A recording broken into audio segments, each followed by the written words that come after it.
오직 하나님의 말씀만이 영적인 지도요, 우리의 삶의 모든 것이 되는 주님의 축복의 말씀인 것입니다.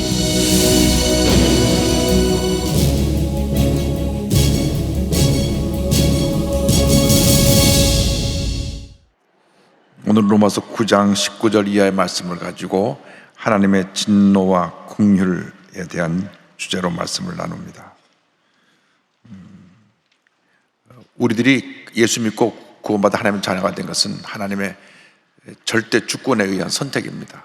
우리가 예수 믿고 싶어서 믿게 된 것이 아니고 하나님이 만세전에 우리를 하나님의 자녀로 부르신 것입니다. 믿게 된 것은 하나님의 은혜이지만 믿고 난 다음부터는 우리들의 책임입니다. 우리들이 잘 믿어야 되고 주님 뜻대로 잘 살아야 됩니다. 그렇게 놀라운 은혜로 구원받았는데 내가 하나님 뜻대로 살지 아니하고 내 마음대로 살면 하나님의 심판이 임하게 되는 것입니다. 그래서 하나님의 진노하심이 따릅니다. 그래서 우리는 늘 하나님의 은혜, 하나님의 긍휼을 하신 가운데 우리가 머물러 있어야 됩니다. 9장 19절 다 같이 보겠습니다. 혹 내가 내게 말하기를 그러면 하나님이 어찌하여 허물하시느냐, 누가 끝을 대적하느냐 하리니. 하나님의 주권적 선택에 대해서 우리 인간이 반박하거나 질문할 수 없다. 지난 시간, 이번 시간 같은 내용입니다. 그것을 만드는 사람이 원하는 대로 만들어서 그렇게 만들어진 것을 내가 왜 이렇게 날 이렇게 만들었습니까? 할 그러한 아무런 자격이 없는 것입니다. 내가 어느 날 어느 때 부모님이 나를 낳으셔서 태어나 보니까 아들로 태어나고 태어나니까 딸로 태어났는데 왜 내가 아들로 태어나려고 했는데 딸로 낳습니까? 딸로 태어났는데 아들로 낳습니까? 이렇게 반박할 수 있는 사람은 한 사람도 없습니다. 우리가 이미 태어날 때 성이 구별돼서 태어난 것처럼 우리가 이미 구원받기로 작정되었을 때 하나님의 주권 가운데 만전에 우리를 지명하여 불러서 너는 내 것이라. 할렐루야. 그래서 20절 21절에 같은 내용이 또 반복됩니다. 다 같이요. 이 사람아, 내가 누구이기에 감히 하나님께 반문하느냐? 지음을 받은 물건이 지은 자에게 어찌 나를 이같이 만들었느냐 말하겠느냐? 토기장이가 진흙 한 덩어리로 하나는 귀 있을 그릇을, 하나는 천 있을 것을 만들 권한이 없느냐? 그러니까 지음 받은 물건이 어떻게 하나님 앞에서 나 이렇게 만들었느냐 이렇게 반문할 수 있는 것이 없다고 하는 것입니다. 왜 여기 컵뚜껑인데 왜 날 뚜껑으로 만들었습니까? 이 뚜껑이 아니 만들어서 뚜껑으로 나왔으면 뚜껑으로 존재하는 것이지 만들어진 것에서 뭐라고 항의할 수 있는 게 아닙니다. 왜 날 컵으로 만들었습니까? 나는 아름다운 밥그릇이 되기를 원했는데 그렇게 말할 수 있는 것이 없습니다. 마찬가지로 만드는 사람의 주권에 대해서 만든 것입니다. 22절 23절입니다. 만일 하나님의 그의 진노를 보이시고 그의 능력을 알게 하고자 하사 멸하기로 준비된 진노의 그릇을 오래 참음으로 강령하시고 또한 영광 받기로 예비하신 바 긍휼의 그릇에 대하여 그 영광의 풍성함을 알게 하고자 하실지라도 무슨 말을 하리요. 그러니까 하나님께서 진노받을 대상에 대해서 오래 참으시는 것이나 또 영광을 주기로 예비하신 자들에게 긍휼의 뜻에서 자신의 영광을 나타내시는 것을 누구도 이의를 제기할 수 없다. 그러니까 어떻게 보면 이제 이 칼빈이 이러한 여러 가지 구절을 가지고 이중 예정을 말합니다. 그러니까 장로교 창시자는 하나님의 예정론을 갖다가 깊이 연구하다 보니까 하나님이 지옥 갈 사람도 예정해 놓았고 천국 갈 사람도 예정해 놨다. 이중 예정을 얘기했습니다. 근데 이제 여기에 너무 깊이 빠지면은 뭐가 문제가 되냐면 그럼 구원받을 사람, 구원받지 못할 사람 다 예정되는데 우리가 뭐더러 복음을 전할 필요가 뭐가 있느냐? 믿을 사람, 믿지 않는 사람 구별되어 있는데, 그런데 성경은 예정에 대해서 얘기하면서 동시에 우리 인간의 자유의지를 얘기합니다.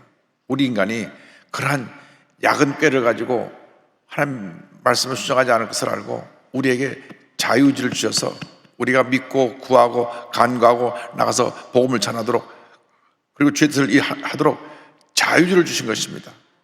그래서 우리 주신 자유의지를 가지고 힘써 주님의 일을 해야 됩니다. 예수님이 마지막 지상 명령이 무엇입니까? 가서 복음을 전하라는 것입니다. 만민에게 나가 복음을 전하라. 그러므로 너희 가서 모든 민족을 제대로 삼아 아버지와 아들과 성령으로 심례를 베풀어라. 그럼 하나님이 예정하셨는데 못할 예수님이 그런 명령을 하십니까? 예수님이 하나님이신데 예수님이 그러면 하나님 뜻과 반대되는 말씀을 하신 것이 아니라 성경에 예정과 자유의지가 다 있습니다. 이것은 평생 우리가 즉시로 어떻게 이렇다 저렇다 이해하지 못할 수수께끼 같은 내용이 담겨 있습니다. 우리가 예정된 것은 하나님의 예정 속에 우리가 예정돼서 택함받았지만은 믿고 난 다음부터는 우리가 하나님의 뜻대로 자유의지를 갖고 주님의 영광을 살아가야 되는 것입니다. 그래서 이제 장로교회에서 신학 공부한 사람 너무나 예정에 확 치우쳐 있고, 또 감리교 쪽에서 공부한 사람은 이 자유의지론, 우리가 믿고 구하고 간구하는 것 이대로 된다는 것을 강조하다 보니까 전혀 다른 주장을 하는 것 같은데 성경에 두 가지가 다 있기 때문에, 그래서 그것을 어떻게 우리가 해석하면 좋으냐, 오늘의 시점에서 딱 서갖고 나의 과거를 뒤돌아봤을 때 지금까지 모든 것이 하나님의 예정대로 되어진 것이고, 앞으로 나의 미래를 바로 볼 때는 내게 주신 자유의지를 갖고 최선을 다해서 주님의 영광을 살아가는 것, 이게 중요합니다. 그렇게 되면 하나님께서 우리 앞길에 하나님의 큰 은혜를 베풀어 줄 줄 믿습니다. 내가 진노의 대상이 됐는지 긍휼의 대상이 됐는지, 물론 우리가 그냥 객관적으로 볼 때 저 사람은 늘 죄짓고 타락한 삶 사니까 진노의 대상이라고 객관적으로 평가할 수 있지만 모르죠. 예수님 옆에 강도가 마지막까지 나쁜 짓 하다가 십자가에서 예수님 보고 회개하고 날 기억해달라고 해서 마지막 순간에 구원을 받았거든요. 그리고 그 사람은 그전에는 저 사람 분명히 진노의 대상이었는 걸 알았는데 마지막 순간에 긍휼의 대상으로 구원받았으니까 그것도 우리가 알 수 없는 것입니다. 그래서 우리에게 호흡이 주어진 그 순간까지 최선을 다해서 주님을 하는 것이 우리가 맡겨진 숙제고 사명인 것입니다. 뒤를 돌아보면 하나님이 다 하셨다는 하나님의 은혜, 예정이지만 우리가 앞으로 나아갈 때는 주신 자유의지를 갖고 열심히 믿고 구하고 간구하고 열심히 전도하고 열심히 주님을 해서 하나님의 영광이 나타나고 하나님의 축복이 임하게 되는 삶을 사는 것이 우리에게 주어진 몫이라고 생각을 합니다. 할렐루야. 그래서 예수 믿는 사람 예수 믿고 나서 게으름 피면 안 됩니다. 게으름 피고 열심을 다하지 않고 적당히 살고, 이것은 하나님 기뻐하지 않습니다.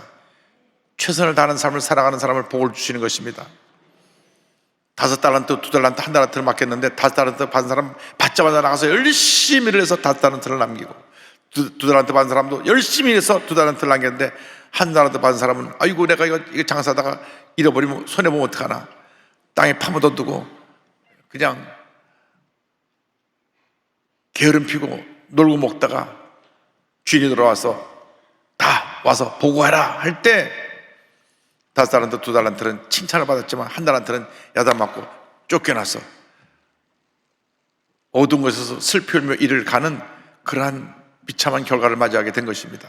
그래서 우리 예수 믿는 사람들에게 주신 것은 하나님 앞에서 최선을 다하는 그러한 삶의 자세입니다.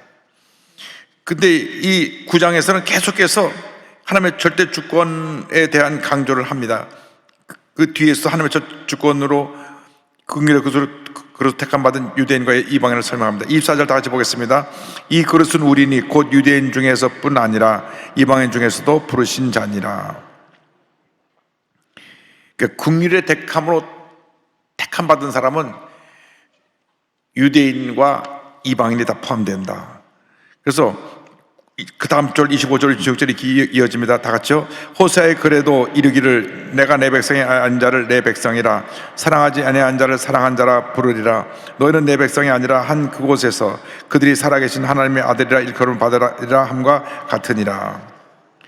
이제 호세아 1장 10절의 인용인데요. 그러나 이스라엘 자손의 수가 바닷가의 모래같이 되어서 헤아릴 수도 없고 셀 수도 없을 것이며 전에 그들에게 이르기를 너희는 내 백성이 아니라 한 그곳에서 그들에게 이르기를 너희는 살아계신 하나님의 아들이라 할 것이라.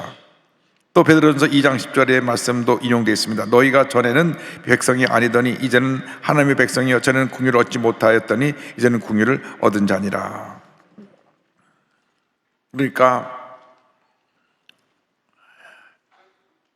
하나님의 선택 속에 들어가 있는 사람이 있고, 근데 그 선택된 사람 가운데서도 하나님께서 지난주 우리가 말씀드렸던 대로 똑같이 이스라엘 반이라 태어났지만 하나님이 이삭과 이스마엘 중에서 이삭을 택하시고 에서와 야곱을 택하신 것처럼 다 하나님의 백성이지만 백성이 아닌 자가 있는데, 백성이 아닌 자, 그 중에 택함받지 못했던 이방 사람들도 이제 예수님으로 말미암아 하나님의 자녀로 택함을 받게 된 것입니다. 그래서 내 백성, 원래 이스라엘 백성이 아닌 자를 내 백성이라 부르셨는데 예수님이 구원받은 우리 이방인을 말하고요, 사랑하시고 하나님의 아들이라 부르셨다. 그래서 우리가 예수를 믿고 난 그 순간부터 우리는 이방인이지만 하나님의 자녀가 된 것입니다. 이스라엘 백성 가운데 오히려 하나님을 거역하고 예수님 십자가를 못 박아서 이 긍휼함의 반열에서 진노의 대상이 된 이스라엘 백성이 있는가 하면, 우리는 오히려 거꾸로 진노의 대상에서 택함받아서 구원받아서 긍휼함의 대상이 됐으니 우리는 이 은혜를 한평생 감사하고 또 감사하고 또 감사해야 될 것입니다. 여러분, 감사의 감격 속에 살아야 됩니다. 예수 믿는 사람이 감사가 멈추면 그때로부터 모든 문제가 생겨나는 것입니다. 나 같은 죄인이 구원받은 은혜를 감사합니다, 감사합니다, 감사합니다.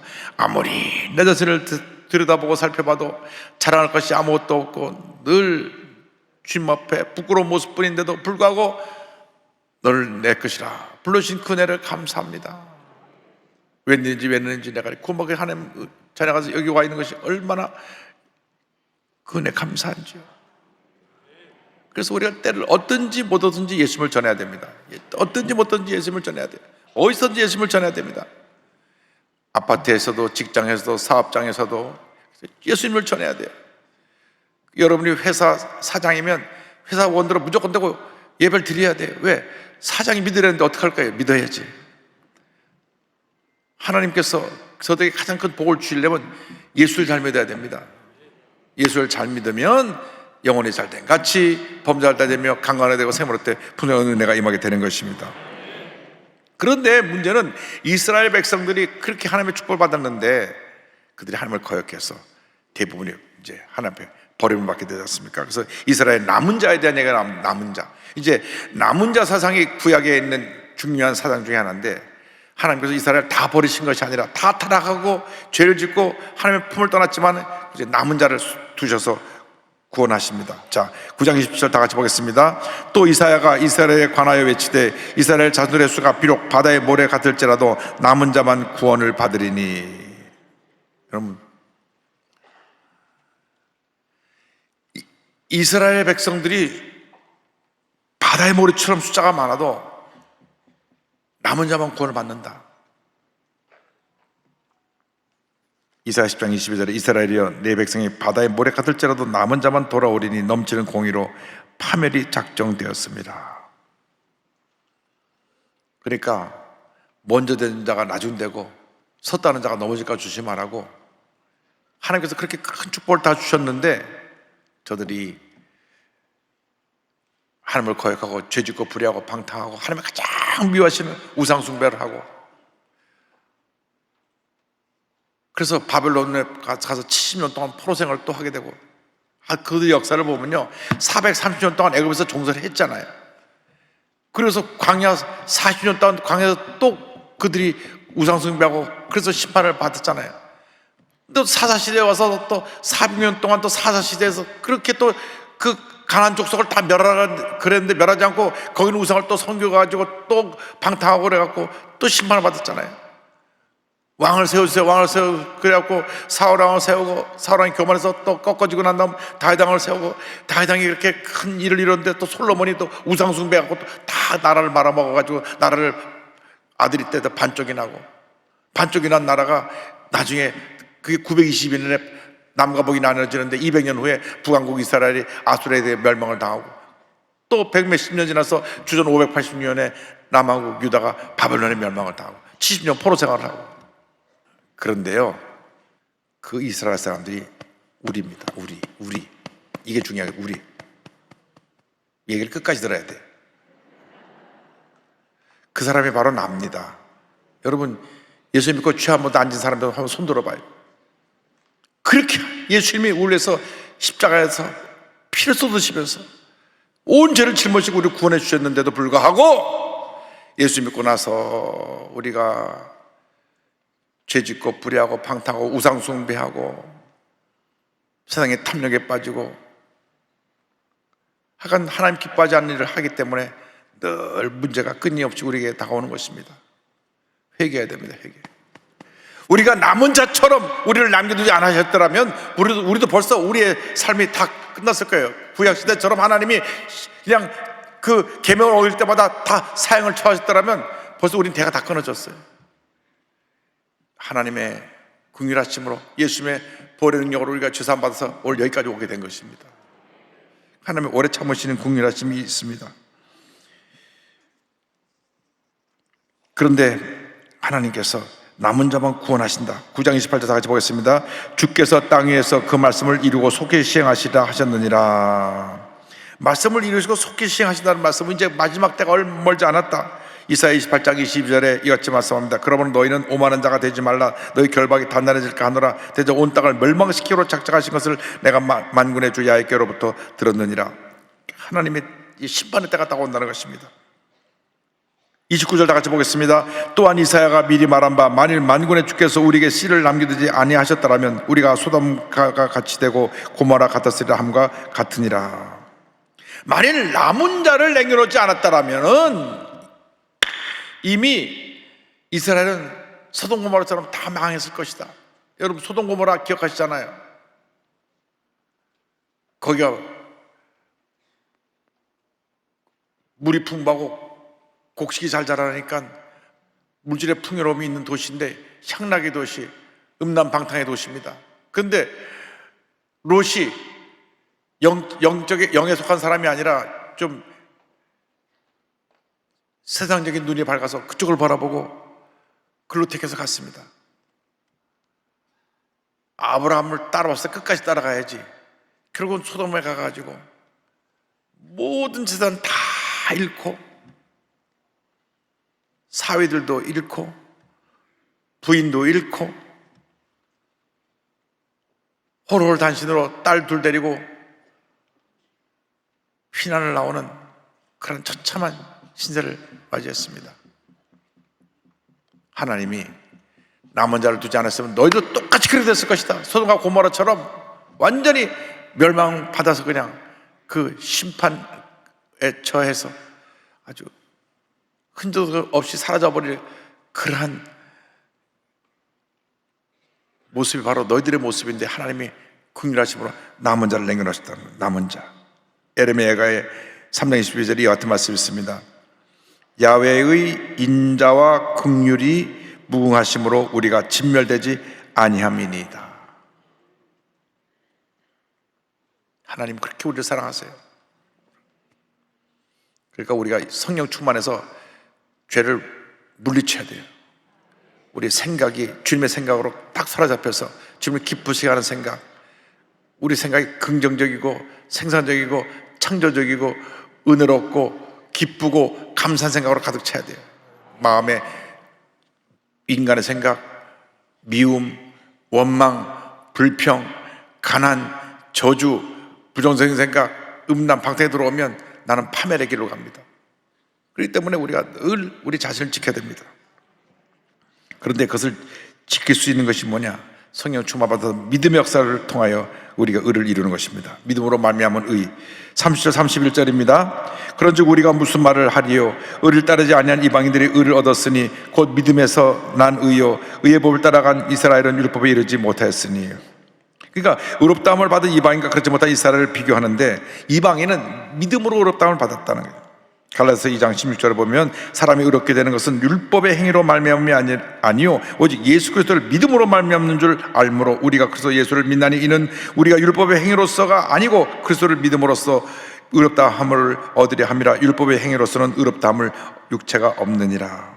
히브리서 11장 7절입니다. 믿음으로 노아는 아직 보이지 않는 일에 경고하심을 받아 경외함으로 방주를 준비하여 그 집을 구원하였으니 이는 이로 말미암아 세상을 정죄하고 믿음을 따르는 의의 상속자가 되었느니라. 여기서 강조하는 것은 우리가 똑같이 이스라엘 백성으로 자격미달이고 죄투성이고 문제가 많은 사람들인데도 불구하고 믿음으로 말미암아, 예수를 믿음으로 말미암아, 십자가 보혈의 영역을 믿음으로 말미암아, 예수님의 구원사역을 믿음으로 말미암아 구원받아 하나님의 자녀가 되었고, 이스라엘 백성들은 그 하나님의 의를 율법을 따라 행위로 지키려고 하다 이루지 못했다는 것입니다. 이사야 51장 1절입니다. 의를 따르며 야훼를 찾아 구하는 너희는 내게 들을지어다. 너희를 떠낸 반석과 너희를 파낸 우묵한 구덩이를 생각해보라. 행위를 찾은 너희들은 결국 너희들이 하나님의 뜻을 거역하고 그냥 파진 웅덩이처럼 되었다. 갈라디아서 5장 4절에 율법 안에서 의롭다함을 얻으려 하는 너희는 그리스도에서 끊어지고 은혜에서 떨어진 자로다. 행위로 내가 이렇게 했습니다 하고 자기 자랑을 해서 그것이 하나님 앞에서 의로운 것이 아닙니다. 여러분, 사람들은 늘 자기 자신을 나타내고 싶지 않은 마음이 있습니다. 사람은 원래 교만 덩어리니까요. 큰 일을 한 사람, 내가 어느 장로님이 자기 전재산 바쳐서 교회를 졌는데 그 애들이 우리 아빠가 이 교회 졌어 이랬다는 거 아닙니까? 그래서 아버님 장로님이 놀래갖고 야 이건 하나님께서 나에게 주는 대로 교회를 지은 것인데 너는 당분간 다른 교회 가서 훈련받고 와라. 그리고 우리 순복음교회 가서 훈련받고 갔어요. 근데 사람이 누구나 그래요. 뭔가 크냐 하면 내가 나옵니다. 내가. 그것도 주님의 은혜로 된 것입니다. 할렐루야. 우리 하나님, 우리가 보시는 것은 행위를 보는 게 아니라 우리 믿음을 보는 것입니다. 그럼에도 불구하고 내가 주님만 믿습니다. 주님만 의지합니다. 믿음이 뭐냐? 나는 아무것도 아니고 주님이 일을 다 하신다고 하는 주님을 믿고 의지하는 것이 참 믿음이고 그것이 믿음의 본을 보이는 모습인 줄로 믿습니다. 32절 33절을 보겠습니다. 어찌 그러하냐? 이는 그들이 믿음을 의지하지 않고 행위를 의지함이라. 부질돌에 부딪혔느니라. 기록된 바 보라 내가 걸림돌과 거치는 바위를 시온에 두노니 그를 믿는 자는 부끄러움을 당하지 아니하리라 함과 같으니라. 이스라엘이 구원받지 못한 것은 행위를 의지했기 때문인데, 여기서 이제 예수님에 대한 그 예화가 나옵니다. 예수님이 저들에게 버림받았지만은 너희들이 버린 돌이 주춧돌이 됐다는 것이죠. 이사야 8장 14절 15절입니다. 그가 성소가 되시리라. 그러나 이스라엘의 두 집에는 걸림돌과 걸려 넘어지는 반석이 되실 것이며, 예수님을 버렸기 때문에 이스라엘 주민에게는 함정과 올무가 되시니 많은 사람들이 그로 말미암아 걸려 넘어질 것이며 부러질 것이며 덫에 걸려 잡힐 것이니라. 예수님을 부인함으로 말미암아, 예수님 십자가 못 박음으로 말미암아 그들이 결국은 다 심판의 길에서 하나님의 심판을 받게 된 것입니다. 그래서 하나님께서 예수님을 걸림돌과 거치는 바위로 시온에 두셨는데, 믿는 자에게는 구원 얻게 하고 거부하는 자에게는 실족하게 만드는 그 일이 바로 뭐냐면 예수님에 대한 믿음입니다. 시편 118편 22절입니다. 건자가 버린 돌이 집 모퉁이의 머릿돌이 되었나니. 이사야 28장 10절입니다. 그러므로 주 여호와께서 이같이 이르시되 보라 내가 한 돌을 시온에 두어 기초를 삼았노니 곧 시험한 돌이요 귀하고 견고한 기초돌이라. 이것을 믿는 이는 다급하게 되지 아니하리로다. 무슨 말씀이냐면 예수님이 저들에게 반석이고 그 삶의 유일한 믿음의 대상인데도 불구하고 저들이 예수님을 버렸어요. 그래서 오히려 예수님이 버려진 돌, 거친 돌, 쓸모없는 돌로 같이 되었는데, 이 저들에게 버림받은 돌이 주춧돌이 되었어요. 이 교회의 기초석이 되었어요. 예수 믿는 자는 예수 믿음으로 말미암아 구원을 받게 되고, 예수님을 거부한 자는 오히려 이 돌이 거친 돌에서 그들이 걸려 넘어지게 되고 그들은 심판을 받게 된 거라, 그 말입니다. 이스라엘 백성들에게 하나님께서 그렇게 축복을 주셨는데도 거부했어요. 우리가 이제 제2의 이스라엘에 대해서 구원을 받았는데, 우리가 똑같이 이스라엘 백성처럼 불평하고 원망하고 우상숭배하고 죄짓고 산다면 우리 또한 이스라엘 백성들이 심판받아 소돔과 고모르처럼 롯의 가족 세 사람 빼고 다 멸망당하는 것 같은 그러한 멸망의 자리에 갈 수도 있기 때문에 정신 바짝 차려야 됩니다. 성령 충만받아야 됩니다. 믿음으로 역사해야 됩니다. 귀신을 쫓아내고 부정적인 생각을 쫓아내고 원망불평을 쫓아내고 절대긍정 절대감사로 나갈 때 하나님의 은혜가 임하게 될 줄로 믿습니다. 우리 예수 믿는 사람 보통 사람이 아닙니다. 복받은 하나님의 자녀들입니다. 복받은 인생을 살아야 됩니다. 가난과 저주에서 벗어나서 복받은 인생을 살아가는 여러분 모두 되시기를 주님의 이름으로 축원합니다. 축원합니다. 기도하겠습니다. 사랑과 은혜와 자비가 원하신 하나님 아버지, 우리는 하나님의 택함을 받은 자요, 긍휼히 여김을 받은 자입니다. 그러므로 우리가 믿음으로 살게 하여 주옵소서. 절대로 원망하거나 불평하거나 부정적인 생각을 가지고 버림받은 이스라엘 백성같이 살지 않게 하여 주시고, 심판받은 이스라엘 백성처럼 살지 않게 하여 주옵시고, 긍휼의 자녀로서 하나님의 기쁘시게 하는 믿음의 역사를 이루며 살아가는 죄보다 될 수 있도록 은혜 내려 주옵소서. 예수님의 이름으로 기도 올리옵나이다. 아멘.